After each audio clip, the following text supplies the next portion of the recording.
Defensive line is the second biggest need for the Denver Broncos after quarterback. We'll break it all down whether or not Denver can address that in the draft or free agency here on today's brand new episode, Locked On Broncos. You are Locked On Broncos, your daily Denver Broncos podcast.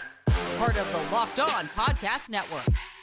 Your team every day. What's up, Broncos Country? Welcome into a brand new episode, Locked On Broncos, your daily Denver Broncos podcast, part of the Locked On Podcast Network, your team every day. Thank you so much to everybody in Broncos Country, all the everydayers out there for tuning in and making us your first listen of the day every single day. Just a reminder, you can get this podcast and show for free on YouTube or wherever you get your podcast. So do us a favor, hit that subscribe or that follow button down below so you never miss out on what's going on with your favorite team every single day, all year long. Because for the true fan, there is never an offseason. Today's episode is brought to you by FanDuel. Make every moment more. Right now, new customers get $200 in bonus bets with any winning $5 bet. That's $200 if your bet wins. Visit FanDuel.com/lockedon to get started. I'm Cody Roark, Broncos reporter for Mile High Sports. Joined alongside, as always, by Sayre Bedinger, site expert over there, predominantlyorange.com. We have you covered every single day, every step of the way here. And Sayre, yesterday's episode of the show, we really broke it down for Broncos Country. Quarterback is the biggest draft need for this team. Now that free agency is really kind of come and gone in a sense, it's going to be the slow part. You can see small moves here and there. But ideally, what is the second biggest need that the Broncos should probably turn their sights to, whether it be a late free agency signing or whether it be the NFL draft? I think primarily, I think we can both agree, and I think a large consensus of Broncos Country even agrees himself, defensive line is a huge priority for this team that needs to get even better. Even though they've made some additions so far in free agency, it's a position room overall that might need to be, kind of overhauled a little bit. Yeah, even after we saw them bring in Malcolm Roach via free agency, Cody, I believe that defensive line is still the biggest need on this Denver Broncos roster. And now that is a beauty in the eye of the beholder kind of thing. When you look at this roster and how beautiful you consider the roster at this point is up for interpretation as well. But I think when you're asking, hey, what's the biggest need on this team outside of the quarterback position being resolved for the long term, I think undoubtedly for me, it is the defensive line. And you look at last year, we've mentioned this, I feel like 100 times on the show, but if you've never heard it before, hey, the Broncos ranked 30th in the league last year against the run. They were 32nd in yards per carry allowed. They were not one of the better teams in the league in terms of generating pressure with their defensive front 4 or 5 guys. They had to bring extra pressure. That's when we started to see the defense start to have success near the middle of last season, is when they start blitzing a lot more. You see Jaquan McMillan coming on a lot of blitzes, and you saw the linebackers Singleton and Jewell blitzing a lot more. So it wasn't necessarily the defensive front that was generating all this pressure or winning the line of scrimmage. You hear that term all the time, win the line of scrimmage. The Broncos lost the line of scrimmage majority of the games last year, I would say, at least defensively.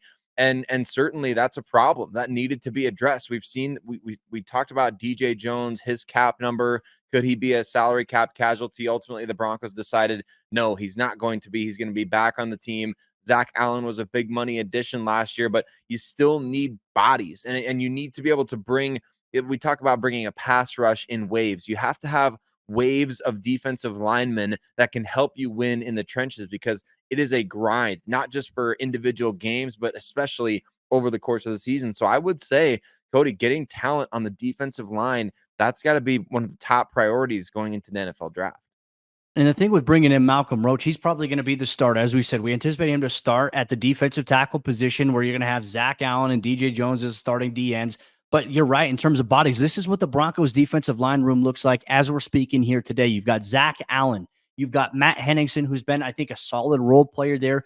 But can he carve out more playing time? Like, that's a huge question. And when he's in there, how is he against the run? How is he against rushing the quarterback?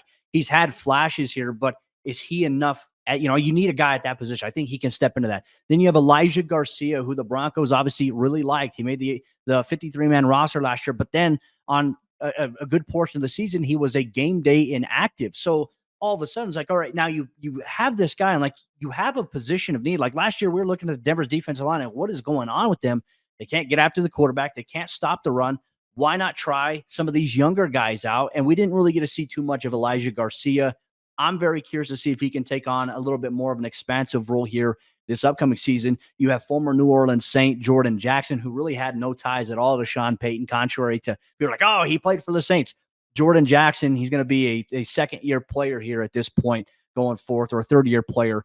And we didn't really see anything from him. He was a practice squad guy. DJ Jones is back, as you mentioned. And then the only other defensive lineman that the Broncos have on the roster, as we're sitting here, we're recording this episode of the show, you look at Rashard Lawrence. He's one of those other guys that the Broncos brought. I mean, kind of a late, like early offseason signing, like to a futures contract. That's going to, I mean, we don't know who he's going to be, but we know he has former familiarity here with Vance Joseph at the defensive coordinator position. So, in my opinion, Sayre, this room right now is not enough for the Broncos to go forth. And part of me is also wondering, like, the Broncos were willing to let Marcus Dixon go to another team. So, can we read into that? Were there issues behind the scenes? I don't know. I'm not sure. But there's a reason that the Broncos were comfortable letting him go. And then Jamar Cain gets promoted. To me, I find that very interesting. Is that more so maybe because Marcus Dixon, he's got ties to guys that have been on the roster? Or is it, hey, we need to think about, a new direction, a new vision for these guys? And can Jamar Cain get that out of them? That to me I think is a huge question going forward. And I'm fascinated to see what he does get out of them, because he was obviously the pass rush specialist last year. And so you're bringing a familiarity with the current personnel, but also I think you're giving a guy a bit of an expanded voice in terms of adding personnel. And we'll talk about that upcoming. But Jamar Cain, he's kind of been around the block and back a few times in terms of, we've talked about his connection in the past to the Oklahoma guys that are currently on the Broncos roster, but he also has connections to a lot of LSU guys that are coming up in this class, and we'll talk about them. But I'm interested to see how he kind of blends his expertise of the D-line and pass rush together. And the Broncos, ultimately, they're clearly investing all over the roster in youth. It's a youth movement. And so it's not necessarily about bringing in free agents like, let's say, Calais Campbell, who's in his late 30s at this point. It's not necessarily about bringing in guys like that, but I think it's taking shots on players with talent and making sure that you have as much talent as possible. I look back at, remember when in the early years of John Elway drafting for the Denver Broncos, there was always, you could count on one of the first two picks being somebody in the defensive front seven. And that was, it was almost maddening to a degree, because you knew, like, John, he's going to pick somebody in the defensive front with one of those first two picks. But that really worked in the early goings, didn't it? I mean, the Broncos developed and built a defensive front in those first handful of years of John Elway that was really good. I know John doesn't get a ton of credit for the way that he drafted Cody, but I mean, in those early years, I mean, you're talking Von Miller, you're talking Derek Wolfe. They went after Sylvester Williams, who did play a key role on that Super Bowl team. And then you have guys like Shane Ray, and not every single one of them did work out, but that trickle effect hasn't really lasted these last handful of years, has it? I mean, it just hasn't been the same level of investment, and the Broncos have missed on some of their higher picks on the D line, which has kind of led us to where we are today, with McTelvin Agim. That pick didn't work out.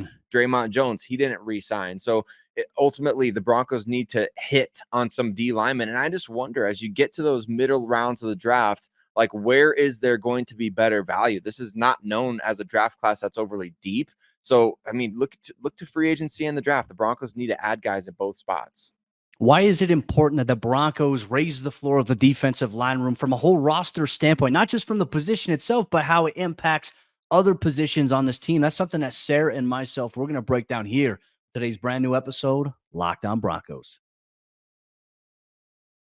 Passion, drive, and patience. What brings home the winning trophy is also what keeps your ride or die alive. eBay Motors has everything that you need to maintain your vehicle and level it up to peak performance. From superchargers, roof racks, exhaust kits, LED headlights, and more. Whether you're into speed, power, or style, eBay Motors has got you covered. With over 122 million parts for your number one ride or die, you'll always find exactly what you're looking for. And with eBay Guaranteed Fit, your part is guaranteed to fit your ride every time, or your money back. Because with eBay Motors, you're burning rubber, not cash. With all the parts you need at the prices that you want, it's easy to turn your car into the MVP and bring home that win. Keep your ride or die alive at ebaymotors.com. Once again, that's ebaymotors.com. Eligible items only. Exclusions apply. eBay Guarantee Fit only available to U.S. customers. Why is it so important that the Broncos raise the floor on the defensive line for this particular roster and going forward? Cody and I are going to discuss exactly why the team needs to continue to invest in the defensive line and who directly benefits from those investments on today's episode of Locked On Broncos. And we want to say thank you to every single one of you that makes Locked On Broncos your first listen of the day every single day right here on the Locked On Podcast Network, where it is your team every day, free and available anywhere that you listen to podcasts. So wherever, whenever, and however you're choosing to listen today, Cody and I appreciate you so much for rocking with us all off season long here on Locked On Broncos. Cody, you being a defensive back, let's talk about this, right? You played the game.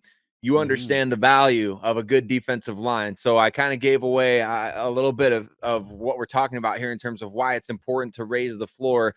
Talk about that, though, as a defensive back, why it's so important to have reliable guys on the defensive front in front of you and why that works in the Broncos context right now. Well, I think we can look at some examples from the Broncos last season. I think the New England Patriots game, I think being one of those, some of those games where Denver really struggled to get pressure. I think you can go back to Houston Texans game as well. We saw at times when the Broncos weren't getting any push on the interior, it gave quarterbacks so much time to find open guys. It didn't matter how good a coverage you had on a guy. Like there were spaces that were open, and it was easy when the quarterback isn't flustered. Now, I've played on defenses where I didn't have a great pass rush. I've played on defenses where we had a top tier pass rush.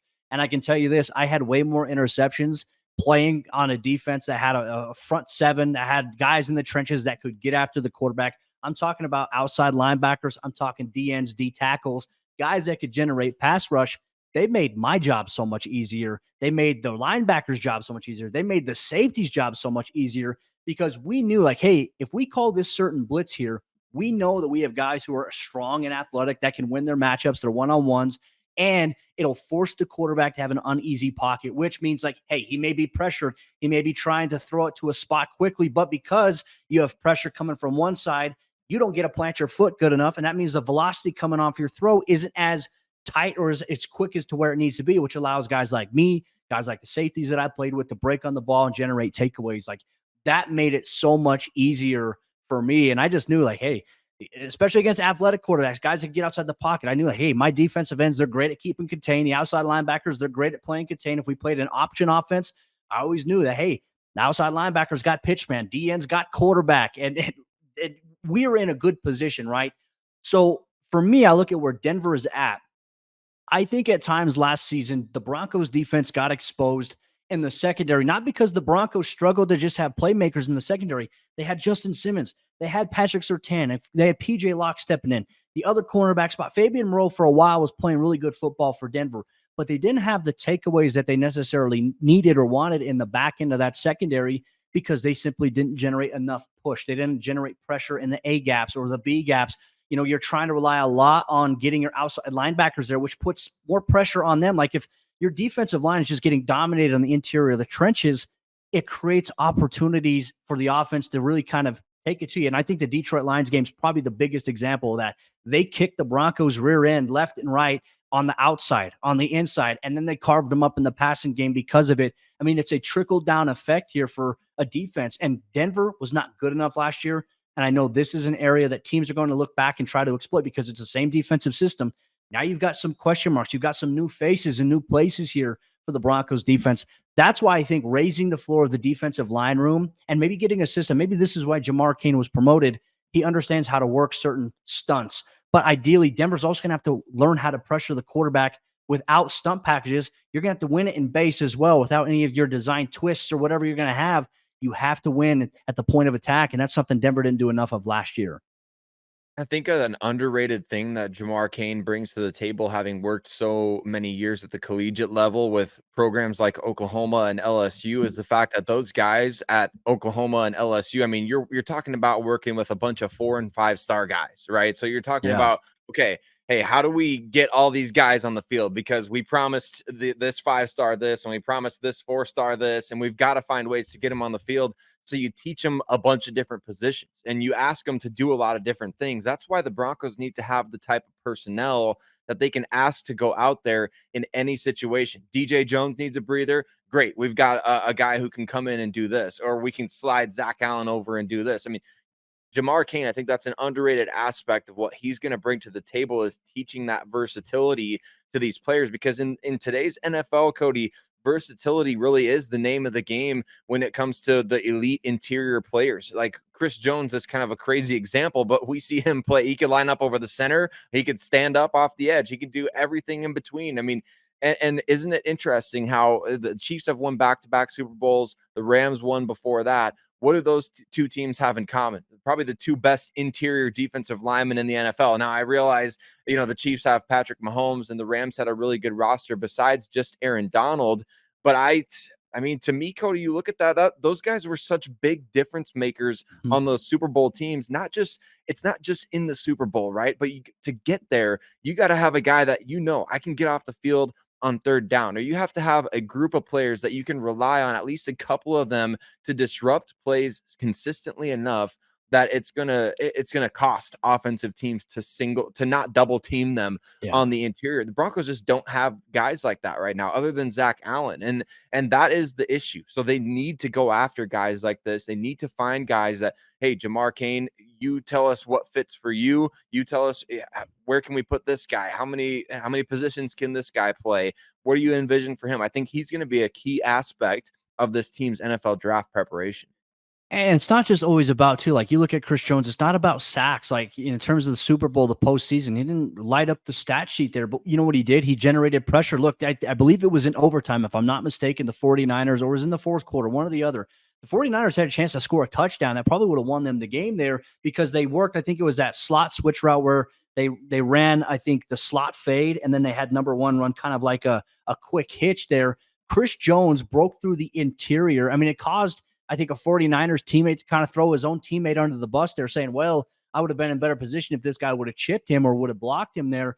Chris Jones helped them secure and keep, make sure they didn't lose that game there. So it's about, can you come up with pressure in big moments where you hit a quarterback or you force him to be unbalanced and it leads to an incomplete pass on a fourth down play or a third and down, or force them to settle for a field goal. Like, you need those types of plays as well. Passes batted down to the line of scrimmage. Look, the Broncos haven't had a consistent presence of anyone doing that really since Shelby Harris, but Denver's going to have to get better there. If you can get stops and it's coming because of your defensive line making plays, that is an important metric. And I felt like last year there just wasn't enough of that here for the Broncos defensively. And that leads us to our next point here on today's episode of Locked On Broncos. As you all know, in this world, whether it's sports, whether it's your real life, it's about who you know. And there are some interesting connections for the Denver Broncos with some college players who are set to enter the 2024 NFL draft. Could the Broncos be eyeing that if they don't go quarterback in this year's NFL draft? That's something that Sayre and myself, we're going to break down on today's brand new episode, Locked On Broncos.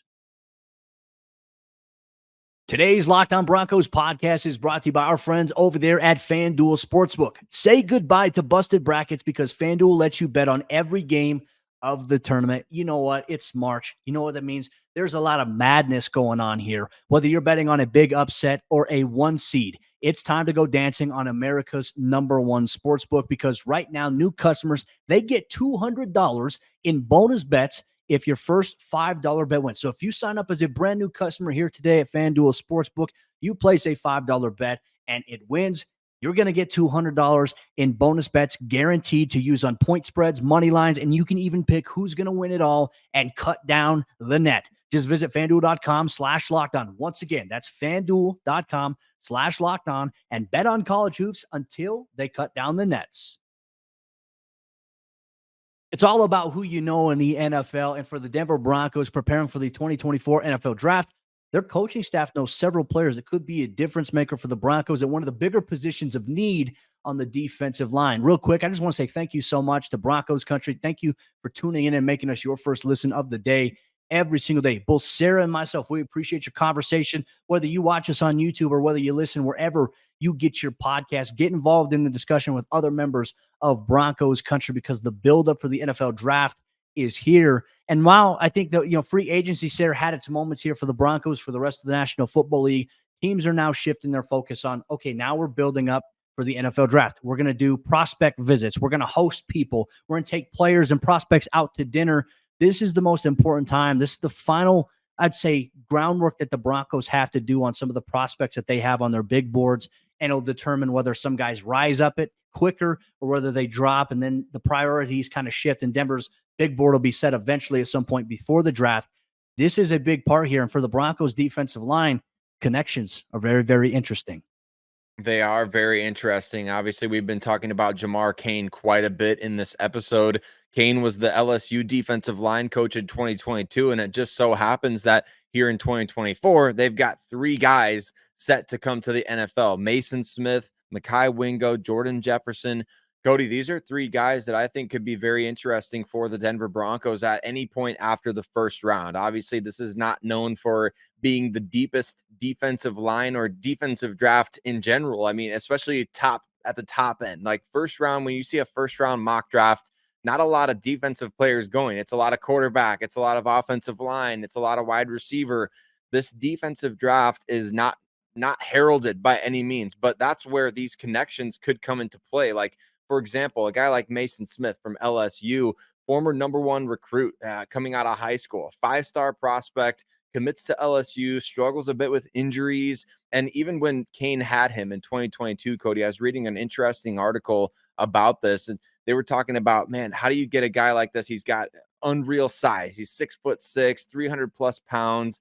And you're talking about an 18, 19-year-old, teenager at the time. And he's like, how do you get a guy like this on the field as much and maximize his talent? And luckily, Cain has experience doing this, and he's like, I threw every position at him. He can play any position on the defensive front as an 18, 19-year-old. And so you see a guy like this, and you say, okay, start to put these pieces together, start to do a little detective work, right? And say, maybe Jamar Cain, who has coached this guy in the past, that could be such a valuable piece of the NFL draft evaluation process, because the person that you're drafting is equally as important, if not more so, than their RAS score or their production level at college. If you know the person, if you believe that this person can help your organization, that they can grow individually as a player, that is a huge advantage. So when it comes to who you know, I mean, that aspect of the Denver Broncos draft, these LSU prospects, that's going to be huge. So watch out for these LSU defensive linemen to be coming to Denver, maybe more than one in 2024. Well, and I think another thing as well is I think our conversation on the NFL draft every year on prospects, people talk as if some guys are surefire, right? Like, you never know. I think the draft, like any pick that you make, there's always an elevated risk of it working out or if it not working out. Like it remains to be determined here. And so I think that you look at this defensive line class, a familiarity, like obviously a guy with injury history, there'd be some concerns there in terms of the eyes. I think if the Broncos were to take a guy, obviously like Mason Smith, they'd be like, well, hey, he was injured. He had this. But the reality is he healthy now? That's the more important thing. How did his medicals go at the NFL Combine or when they went to a pro day? Where is he at? And can he become a player that you envision that can help?